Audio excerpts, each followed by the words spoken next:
Moi, j'aime mieux l'appeler le défaut. Tu vois, la banqueroute, ça a des connotations catastrophiques, et cetera, personne ne veut être en banqueroute, et cetera. Alors que le défaut, moi, je dis que c'est une bonne idée.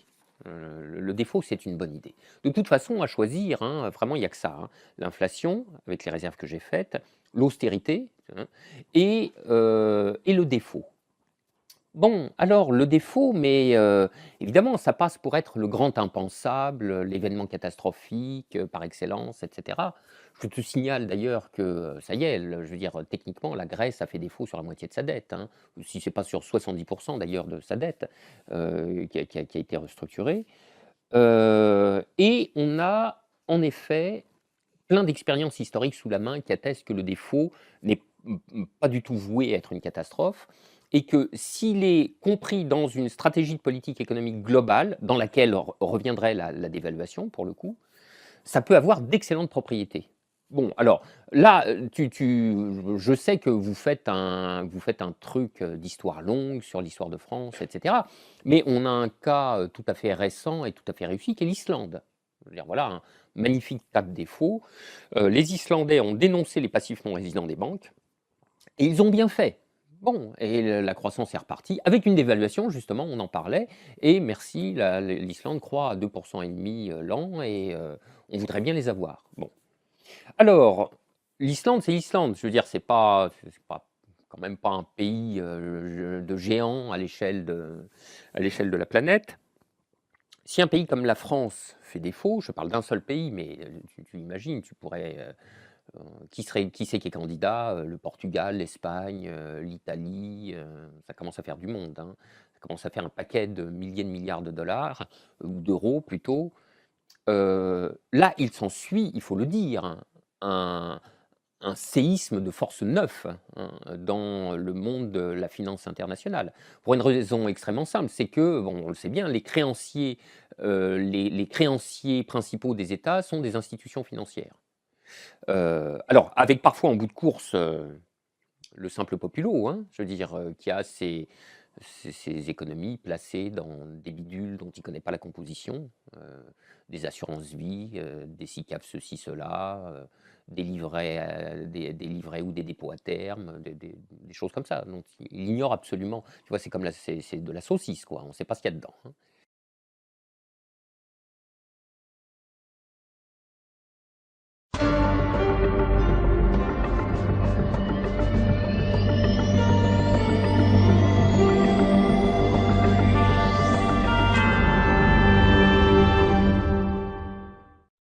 Bonjour, ici Peter Moore pour The Plot 9/11. Avez-vous entendu parler de l'Islande récemment? Non? Pourquoi? Si quelqu'un croit qu'il n'y a pas de censure actuellement, qu'il nous dise pourquoi on a tout su au sujet de ce qui se passe en Égypte, en Syrie et en Libye, et pourquoi les journaux n'ont absolument rien dit sur ce qui se passe en Islande, eh bien, écoutez bien ceci. En Islande, le peuple a fait démissionner un gouvernement au complet. Les principales banques ont été nationalisées et il a été décidé de ne pas payer la dette contractée par ces dernières auprès des banques de Grande-Bretagne et de Hollande, dette générée par leur mauvaise politique financière. Une assemblée populaire vient d'être créée pour réécrire la Constitution, et tout cela pacifiquement. Toute une révolution contre le pouvoir qui a conduit à cette crise. Voilà pourquoi rien n'a été publié. Depuis plusieurs mois, puis même on pourrait dire depuis 2 ans, là, on n'a pas vu grand-chose. Que se passera-t-il si les citoyens du monde en prenaient exemple? Brièvement, voici l'histoire des faits. 2008, la principale banque du pays est nationalisée. La monnaie s'effondre, la bourse suspend son activité, le pays étant banqueroute. 2009, les protestations citoyennes contre le Parlement font que des élections anticipées sont convoquées. Elles provoquent la démission du premier ministre et en bloquent de tout le gouvernement. La situation économique désastreuse du pays persiste. Par le biais d'une loi, il est proposé à la Grande-Bretagne et à la Hollande le remboursement de la dette par les paiements de 3 500 millions d'euros. Un montant qui doit être payé mensuellement par toutes les familles islandaises là, pendant les 15 prochaines années à un taux d'intérêt de 5 2010, le peuple descend à nouveau dans la rue et demande que la loi soit soumise à référendum.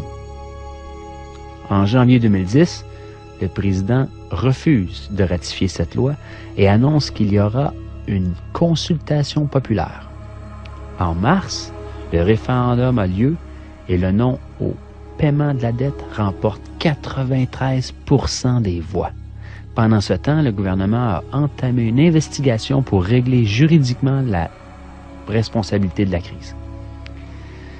Les détentions de plusieurs banquiers et cadres supérieurs commencent. Là, je parle de prison, là.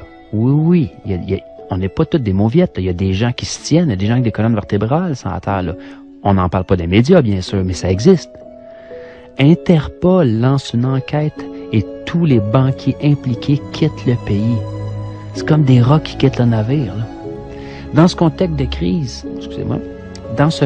de crise, une assemblée est élue pour rédiger une nouvelle constitution qui reprend les leçons apprises de la crise et qui se substitue à l'actuelle, qui est une copie, dans le fond, de la constitution danoise.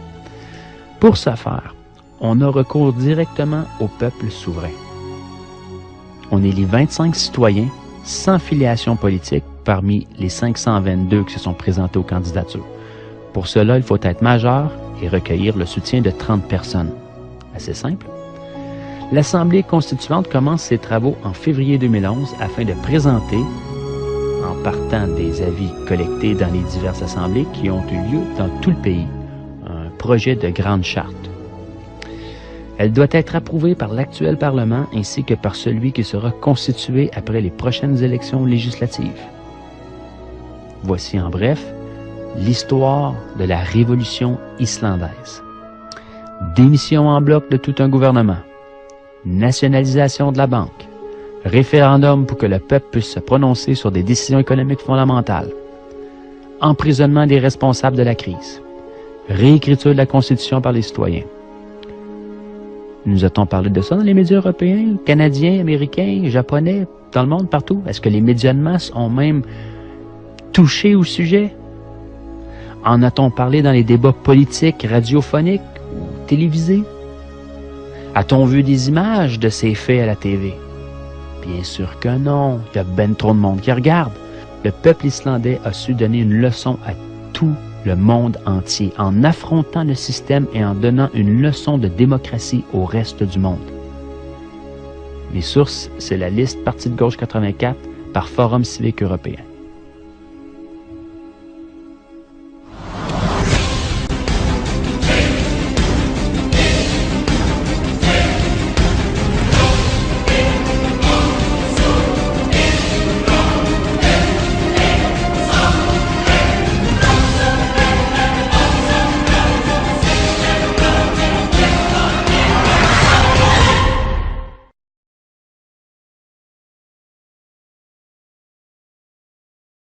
Ça serait les institutions financières, compagnies d'assurance, fonds de pension, caisses de retraite, banques, évidemment, et fonds d'investissement variés, qui prendraient le choc en pleine poire. Et là, ça serait terrible.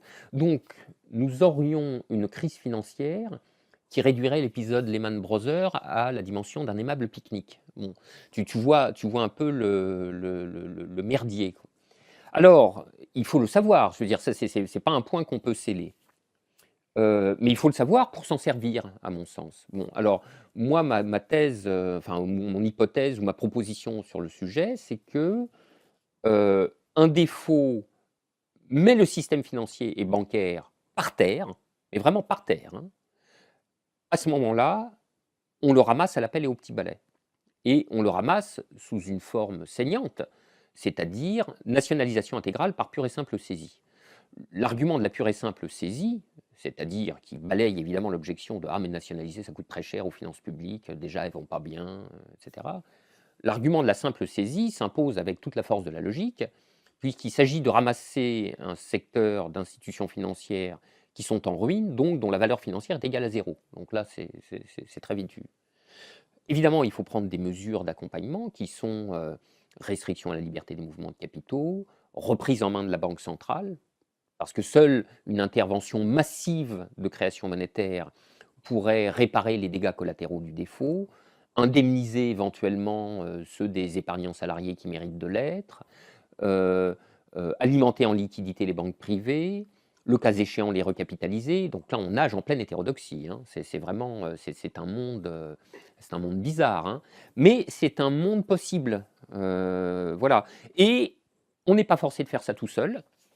Je veux dire, on peut s'associer avec d'autres pays qui auraient les mêmes intérêts au défaut que nous, et qui auraient également les mêmes intérêts politiques au rejet du référentiel néolibéral pour reconstruire les institutions économiques et financières sur des bases entièrement renouvelées.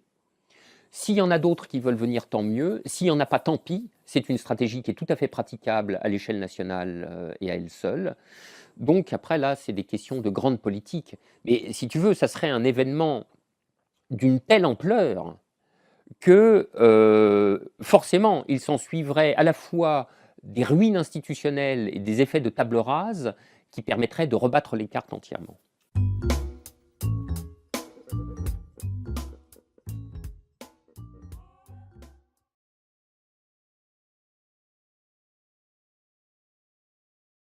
C'est un défaut subi et dont les Grecs ont tiré très très peu d'avantages.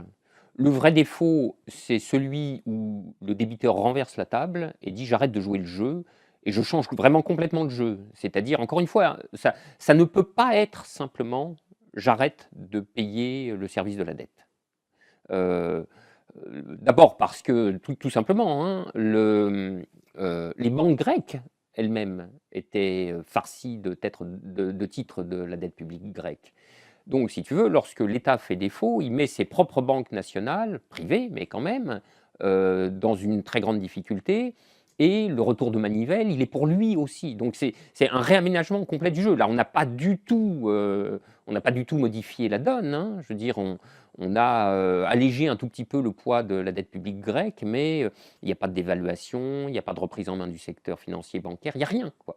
C'est en effet ça qu'il s'agit de faire. C'est-à-dire, il s'agit d'acclimater une idée qui pour l'instant est complètement irrecevable, tu vois, au regard de la vie, de l'opinion éclairée des prescripteurs autorisés, n'est-ce pas? Et on n'en est pas encore là. On n'en est pas encore là puisque la France emprunte à des taux qui sont très faibles, voire négatifs. Donc la situation n'est pas mûre encore pour poser ce genre de problème. Ce qui ne veut pas dire qu'il ne faille pas commencer ce travail d'acclimatation dès maintenant.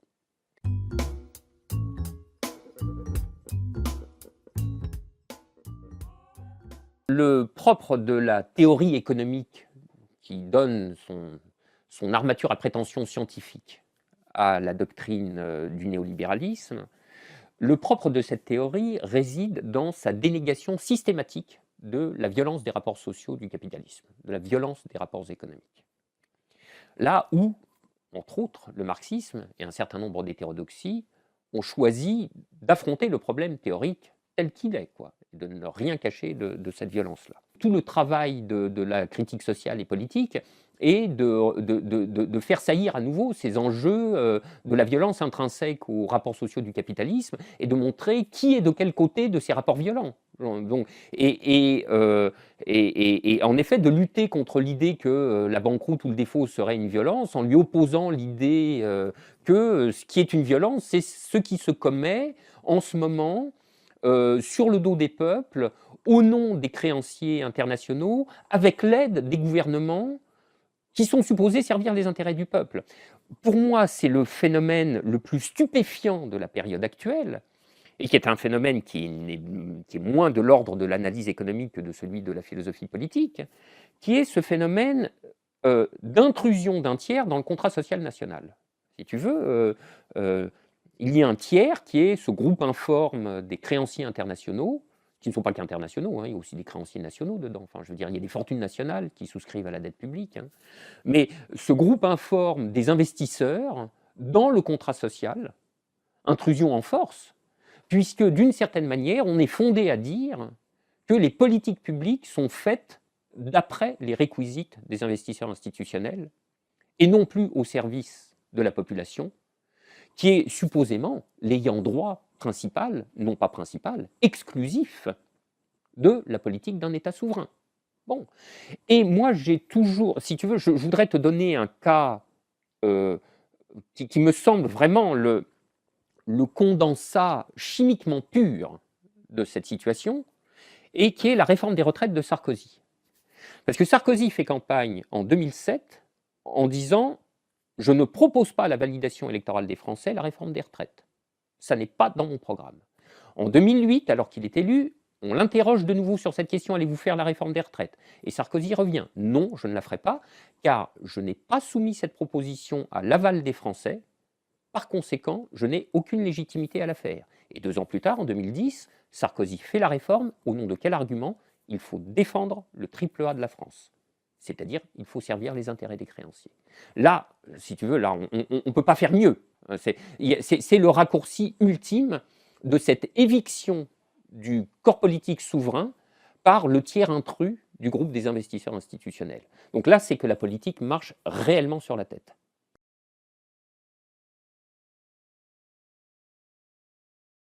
Mais c'est extrêmement simple, c'est parce que ces gouvernements et tous les partis de gouvernement qui s'y succèdent pour faire la même chose sont passés du côté des violents.